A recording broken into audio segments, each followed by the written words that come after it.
Good evening and welcome to Wargaming.net League North America World of Tanks. Tonight is the final night for Qualifiers number 2, where tonight the final 4 will be determined to join the other 12 and who's going to compete in league play beginning July 11th.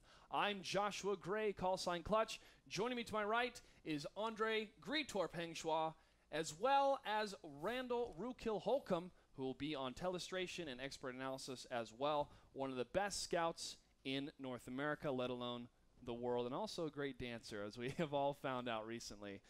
First off, we have had an amazing series so far from these last couple of days. A lot of them have been 3-0 shutouts, honestly. That's right. But it all comes down to this, Gretorp, and I feel that these teams are completely ready to give it their best shot. That's right. And, you know, a lot of people might have said this is going to be a little bit easy for some of these teams going in 3-0, 3-0, 3-0. But even Gretorp, they didn't have the easiest time approaching the round of 8 again. Remember, again, they lost to Cazadores, one spot away from qualifying in the last qualifiers that happened 2 weeks ago. Can they do it this time around? I'm going to be keeping my eyes on them to see if they can pull it off. They're definitely a fan favorite, and like you said, they tried to qualify in qualifier number 1. It was really close, but now this is their second chance. But it is also the last chance for Season 1. Let's go ahead and give you guys a breakdown of how the league works, at least from the qualifiers to league play. So 8 teams qualified through the open tournament. Those 8 teams will be invited, and we have 8 teams seeded through invitation. So the 8 teams that were invited are Fulcrum Gaming, Simp Mop 4, Turtle Police, Pub Stars, Strike White May, Wreak Havoc, and Simple Tankers. So 4 have already made it through the open qualifier via qualifier number 1. Those 4, River of Blood, Cazadores, Cunninghams, formerly known as More Golds, and Scurry Hard. There will be 3 weeks of league matches beginning July 11th, and the Season 1 finals will take place August 17th and 18th with a $100,000 prize pool at the finals. The finals will be taking place in Las Vegas. You want to mark this on your calendar. You want to go to this event because it's definitely going to be an amazing time. Not only are we giving away so much money to these competitors, but we're also giving away a ton of gold. To you guys watching out there, there are little packages that we've prepared for you guys, premium for 7 days and 2,000 gold. All you have to do is go ahead and communicate with us. Reach out to us on not only our Twitter, but also our Facebook. Twitter.com/WGLNA and Facebook.com/WGLNA. Tell us what your favorite tank is, what you like to do, how you like to pub stomp, and we just might pick you out. And you'll win that awesome package. Who wouldn't love to win premium and gold, man? Everyone would love to win, and we actually were able to select a lot of winners last night. Let's go ahead and go over the rule set right now of how the league play works and what the broadcast is going to be like tonight. 7 players per team, 42 tier points per team, meaning that the top team, or the top tier for the tanks is 8. And you have to add up to 42 tier points. So, for example, you could have 5 tier 8 tanks and 2 tier 1 tanks.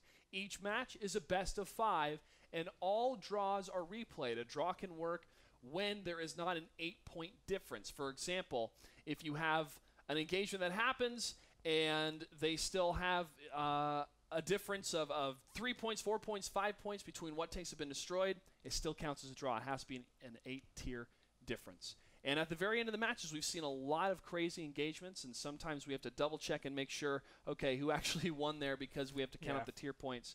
But it's that makes it for fantastic, engagements and fantastic captures as well. As we've seen a lot of teams try to go in for that last capture. We're actually almost ready for our next match, but let's go ahead and look at what we have for tonight. Four matches in total tonight.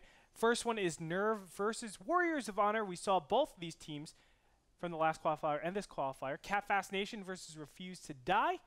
For our third match of the night, we have Fates Chosen versus Simplistic, and Relic Spurglors versus Gretorp. Such a crazy name. We call it EC for short. Let's actually show off the rosters, what we have for Nerve first if we can. We have playing for this team Hornsby, Red Paradise, LT Carter, Psycho Killa, Train Noob, Explosive Brutality, Independent, Gen Scout, Ratzilla, and Nervy. Now, how this works as well for qualifying and also for the league play, you can have a roster total of 10 players. 7, of course, are going to be ones that are playing. Let's go ahead and jump into Warriors of Honor. These are the guys that played that we saw broadcasted last night as well. T1 Firefly, P45 Tiger, Driver 69, White Wolf 75, Mad Dog 42, True Mush, The Monkey Man, Riker 10, SG 51, and Raw Dog 1. And also, Gretorp, we should have a highlight showcasing some of the play that we saw of Warriors of Honor. We'll go ahead and play that as soon as we can make it ready. But these guys, again, last chance for Season 1 to make it into league play. That's right. And as I said, we saw both of these teams a little bit earlier. Nerve lost 3-0 to River of Blood in the first qualifiers. Of course, we know River of Blood to be a very aggressive, powerful team. They already qualified, so we're definitely going to look forward to that. But the other team, Warriors of Honor, we saw them just yesterday. We did. Let's go ahead and play this highlight showing off some of the different tactical engagements they had against Forever Victory. This was a crazy 3-0 game here. But as you can see, communication between the teams, using that cover, swinging around that T69, and getting those shots on that flank was vital on this map. And you'll see that a lot in these teams, especially moving into league play, how well they coordinate, how well they move in on the different approaches of where their enemies are located. And even though they were able to 3-0 their opponents, I still feel like Nerve has a good chance against them. Warriors of Honor definitely shown to be not as experienced as some of the other teams, but obviously showing a little bit more experience than others.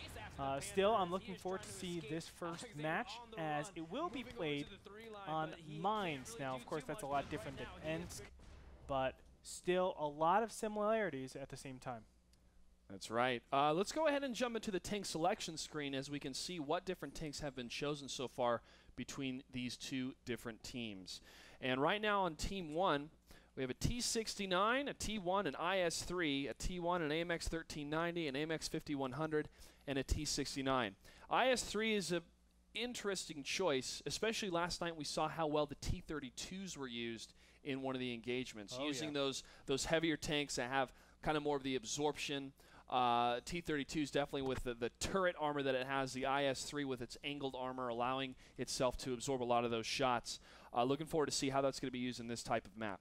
Yeah, just to let you guys know, Team 1 is Nerve, Team 2 is Warriors of Honor. We're going to kick things off with match number 1. I am so excited. This is the round of 8, ladies and gentlemen. That means if you win your match, you are on to the tournament. That's going to start on July 11th. Be sure to be there. It's going to be a lot of fun. Top 16 teams in North America. We're going to start it off on Mines.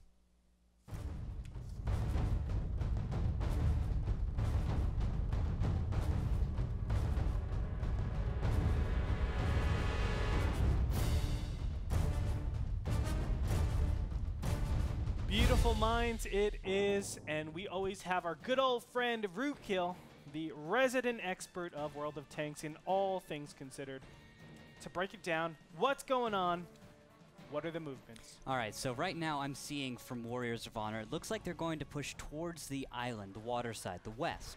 And from Nerve, it looks like they're going to go very standard and push towards the hill. I see a medium and a light tech already booking it up there. So it's going to be an interesting matchup where we'll have east side control out of Nerve, west side control out of Warriors of Honor. And when we actually have some lights coming up, we have 2 tanks from Warriors of Honor already lit. So Nerve knows what's going on. They already see what Warriors of Honor is doing. So I expect to see some interesting changes to their setup right now. All right, well, a couple of balances already starting off here. The IS-3 being played by P45 Tiger was able to dodge a couple of shots from that center, but inevitably they will take some damage. Still, they do have island control. Meanwhile, of course, we have Nerve taking the center, and normally we always see contestation of that center control, but this is actually the first game from both qualifiers that we've seen a team really just completely give it up.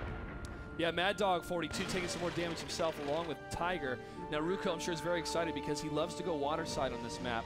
But the HP pool right now suffering a bit for Warriors of Honor up against Nerve. Nerve trying to lock down any type of movement from that water side. At the same time, Red Paradise up on the hill has taken a little bit of damage in his AMX 1390, but still being able to control that section and being able to scout any place possible from the higher ground is going to be pretty important. And looking at the other tanks that are chosen here, we have a low T-32, Tiger 2 as well, a King Tiger, SG-51 choosing that with incredible firepower, VK-4502, a T-1, and the Tractor, Tractor has been taken down already. First blood does go to Nerve against Warriors of Honor here. Different tank selection that we see the majority of a lot of these matches in the esports pro scene. Doesn't necessarily say it's bad, just saying that it's different, because having different strategies is very, very important here when more of these teams are being exposed. You can definitely see the island coming to hurt Warriors of Honor a little bit. There's a lot of places that they have to defend against. And yes, there is cover, but once you take cover, there's another area that is a little bit open. They're able to get pot shots. Of course, Nerve is doing a great job at taking advantage of this. They have that map control. You can see how they're split up. They're kind of surrounding the island to where they always have that shot. And there goes the Tiger. Goes. Tiger 2, played by SG-51, is going to be taken out by that T-69, played by Ratzilla. And that's a big, big victory right now for Nerve at this time, because it means they do have the tier 8 point differential, which means they don't have to really engage now. They can completely sit out their opponent. But they want to be completely sure for this victory because everything is on the line. They're going to continue firing here and taking down the even more tanks. At the same time, SG-51 is down, Mad Dog 42 is down, Firefly less than half health. He's getting lit up. He goes down as well. Only one tank remains. Triple tap, man. Triple tap. IS-3 is going to take out, played by Independent, is going to take Firefly in that low. And you can see the island control, they didn't do anything with it. You don't want to just camp out here and stay here. You got to move on to the island, actually. Nerve's going to take the win and wrap things up for our battle number 1. But Clutch, I mean, let's talk a little bit about this. When you have, I kept calling it the island, but it's really the lighthouse. When you have lighthouse control, don't get me wrong, it has good shots against the middle, but if you're not really going to contest middle, you have to keep moving on. Yeah, it does have a bit of a good view range and a couple rock outpost areas that do allow some coverage. We saw at the T-32, but it's not very ideal, especially with the amount of fire they receive.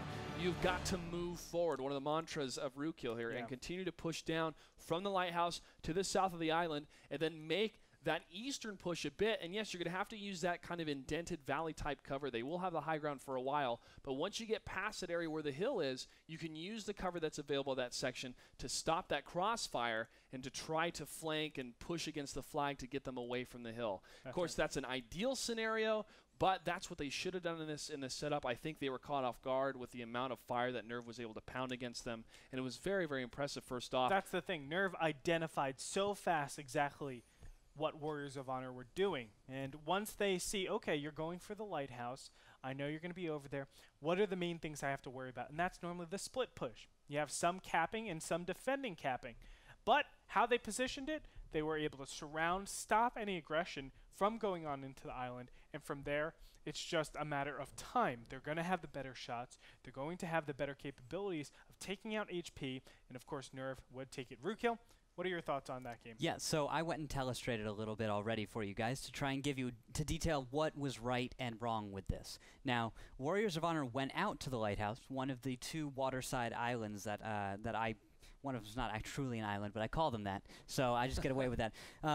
They went out there and grouped up, found some decent rocks and took cover, but because they were spotted out, Nerve decided they would get into various positions to fire on them. And you see the 3 heavies in F4, E4, and D5 all had great shots onto at least one of those heavies behind one of those rocks. And then in the south, in H4, you had the 5100 that started flanking. Now, from these 4 separate positions I've detailed, you had fire on at least one of those tanks. There was nowhere to hide for at least someone. So there was constantly fire going out from, and guess what was even worse? You had this huge water area that is just not land that you can cross. That is all water. You slow your tank down. You can't break out of a surround. That's right. So what happened was Warriors of Honor got themselves into kind of a hole, and they just kept digging. Right. Absolutely. And I have to feel like they had to move from there a little bit faster, or they have to be a little bit more silent going over to that lighthouse area. Because once you're spotted, 2, 3, 4 tanks over there, it's like, okay, I know what you're doing. I know where to focus. I know how to take the map. and it was all downhill from there. So unfortunate for Warriors of Honor, but I'm looking forward to see what they can pull off in battle number 2. That's right. This is a best of 5, so it's still anybody's game, and we'll continue with battle number 2. We come back. Welcome back to WGLNA. We just finished battle number 1 of match number 1, about ready to get into battle number 2 of Nerve versus Warriors of Honor. Shout out to Conflict, one of the most vocal members of the World of Tanks community in North America. He was asking, when is Nerve going to be broadcast? Well, guess what, Conflict? Tonight your dreams come true, because so far they're doing pretty well. Yeah, definitely so, and they took a pretty easy game number 1 or battle number 1. They are the big favorites, I think, going into this match. And a lot of people would say, oh, even looking at the tank picking, you would say, okay, well, Nerve has a pretty big advantage, but a lot of it comes down to how well you play your tanks. Even if you get, let's say, a far inferior tank, I've been in situations where I'm playing my AMX-40 and I'm still getting kills. Let's go ahead and take a look at the tank selection screen right now. The map is going to be Ruinberg. And on Team 1, the AMX 5100 has been chosen, as well as a T1, an IS-3, another Tier 1 Cunningham, an IS-3, an AMX 5100, and a T-69. T-69s, again, some of the pros say they're phasing the T-32s out in favor of the T-69s because of the autoloader functionality. However, using the T-32s, there's no cons to playing the T-32s. Zero cons. Zero cons. Especially on a map like Ruinberg, but we're going to have to look at the starting locations. I didn't actually get a glimpse or didn't look to see what's going on. Actually, we're going to look at it right now as Team Blue, Warriors of Honor, has chosen to get the south side. A little bit interesting. Normally when you pick Ruinberg, you go for the north side since the proximity to the Delta Village is a little bit closer. Oh, I was looking at my screen. No, it's fine. I was listening intently. But let's go ahead and show everybody what Ruinberg looks like.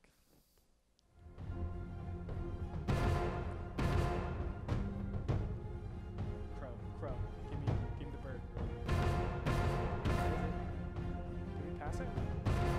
There we go. That's pretty good. Amazing camera work done by Frodan to give us his map intros. Best Scout NA. All right, Ruukil, break down what's happening the first couple moments here. All right, so from the north side, we are seeing Nerve, I believe, going right into the city.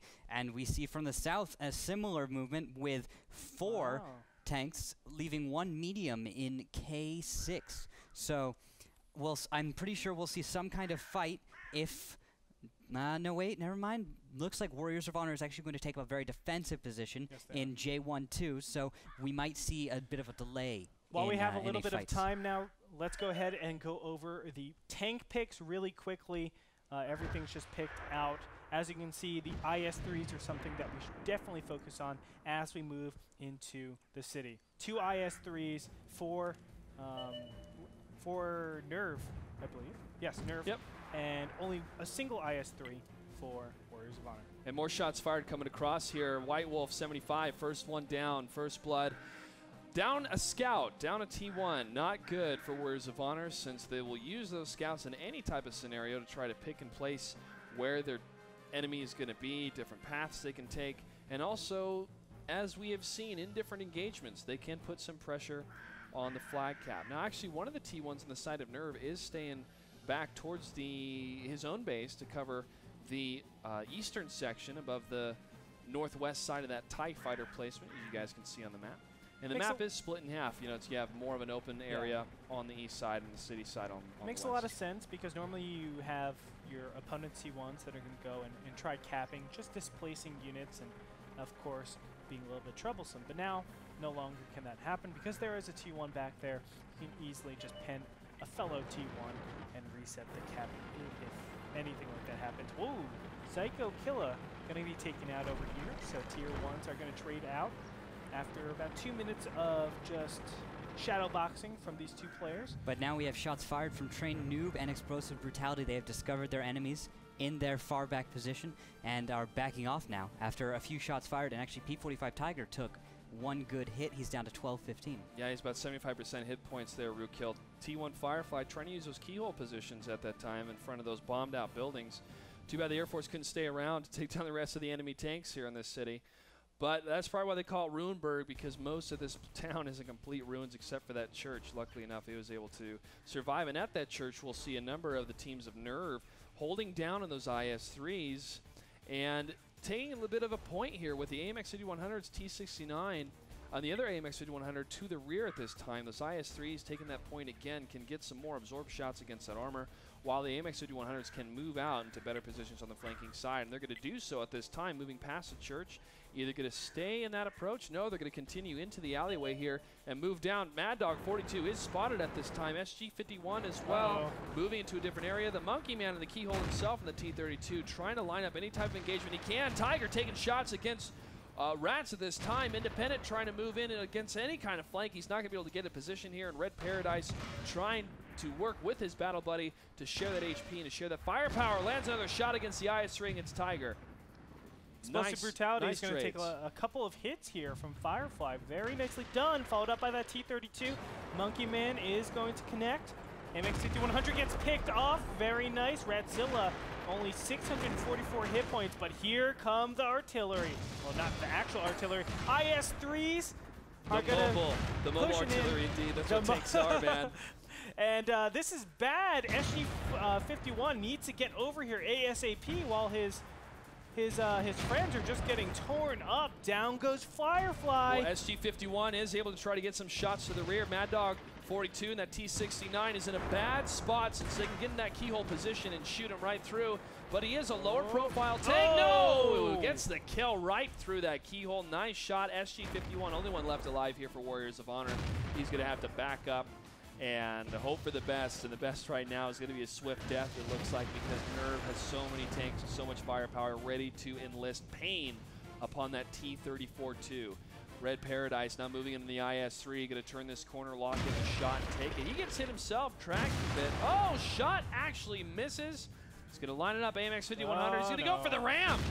Right into it. He actually gets killed. You can't ram something like that. I mean, those AMXs are super paper thin, but boom goes the dynamite. IS-3 played by Red Paradise, going to take him out. And we have ourselves a 2-0 lead for Team Red. Of course, Nerve is going to take it. So when we look at that, I mean, SG-51, he was super far out of position. I understand what he was trying to do. I was in his eyes for most of the game. I was saying, okay, what are you trying to do? He's trying to sweep the the eastern village a little bit and then collapse inside, maybe get that extra flank, get that crossfire. All of a sudden, he has nice shots in his opponents. But when it came down to it, as soon as they realized, or they didn't even realize it, I don't think, they didn't spot him at all. They just pulled the trigger, and it's 4v5. What can you do? Yeah, that was full frontal assault commitment is what we saw from Nerve. And that's what you need in any type of engagement, but especially in these urban-type maps. Because there's so much cover available, there's so much bottleneck effects that happen that you have to completely commit, because if you get stuck, if you get tracked and you're halfway through an alley, 4 or 5 tanks are going to pop around that corner and light you up. Now, using those IS-3s, being the point mans around that church, having that buddy system, that HP share system, and then the AMX 5100s moving in, once they saw the low, it's on its own, they went on for the pounce, got the kill, and they used to do that for the rest of the tanks. That's right. And Ruukil, here's, well, what do we have? Yeah, I've decided to draw you another little picture. This is the perfect way. Anyway, we're going to go into our third and potentially final battle of this match. Who's going to take it? Is it Nerve or Warriors of Honor? We're going to see on Himmelsdorf.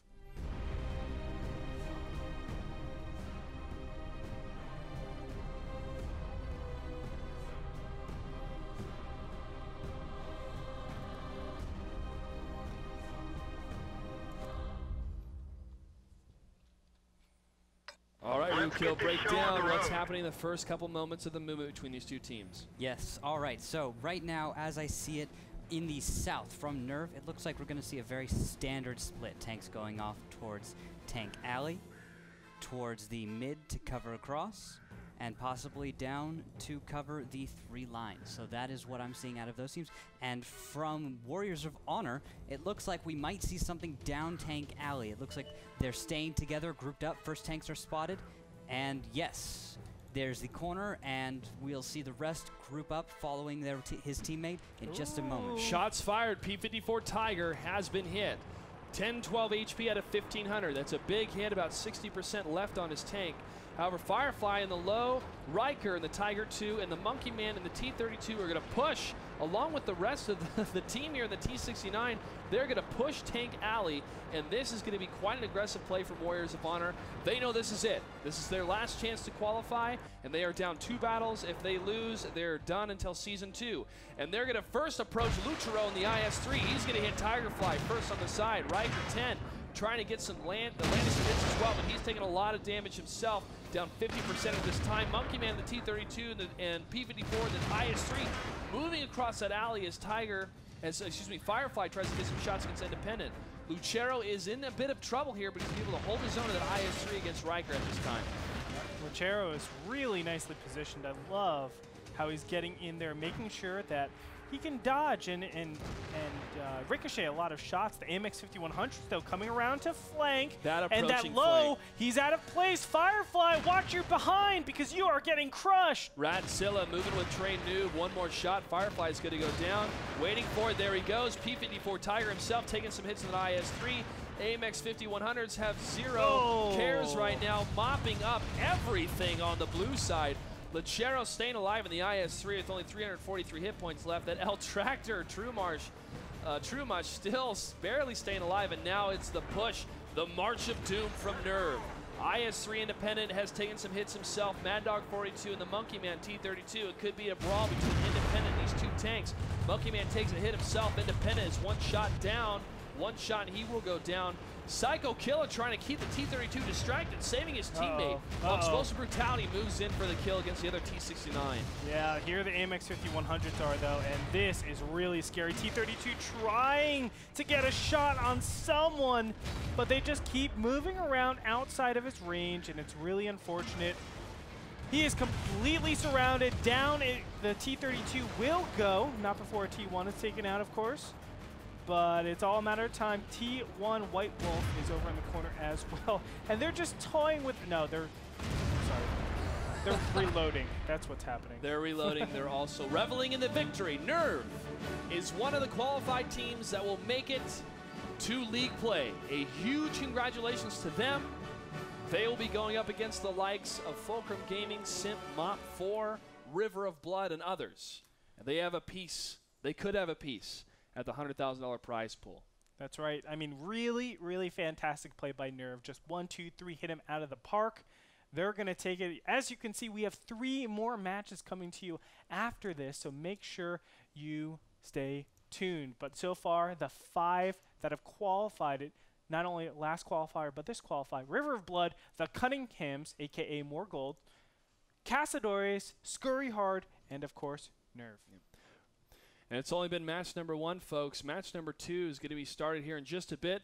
We're going to take a quick commercial break, but before we do, make sure to follow us on Twitter at WGLNA. And also, we're going to have a fun little contest for tonight. If you can tell us where the hidden Wargaming pin is located on Ruukil, we'll give you some gold. We'll be back in just a little bit.